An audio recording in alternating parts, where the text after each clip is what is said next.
अल्लाह बाऊ जी बड़ा प्यार करते हैं सानू। अल्लाह तेरे हरमैन शरीफैन दे विच बह के दुआ करने या अल्लाह बाऊ जी ते बाऊ इरफान साहब ते अपना खास रहम फरमा दे।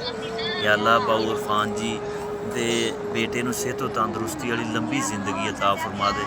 अल्लाह घर दीयां परेशानियां तो महफूज फरमा दे। अल्लाह घर दीयां परेशानियां तो महफूज फरमा दे। या अल्लाह बाऊ जी और उन्हां दी सारी फैमिली नूं नबी पाक दे घर दियां ज़ियारतां नसीब फरमा दे। अल्लाह पाक दे घर दियां ज़ियारतां नसीब फरमा दे। या अल्लाह तेरे घर विच कमी कोई नहीं है। या अल्लाह सारा मक्का टावर भी वेखण दी तौफीक अता फरमा दे।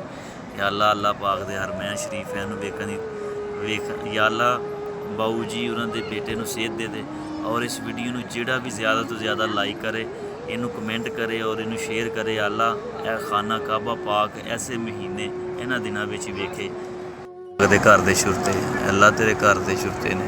अल्लाह तेरे घर दे शुरते ने। या अल्लाह बाऊ जी उन्हां ते अपना खास रहम फरमा। या अल्लाह अल्लाह तेरे घर च कोई कमी है। या अल्लाह बाऊ जी उन्हां दे बेटे नूं सेहत तंदरुस्ती वाली लंबी जिंदगी अता फरमा।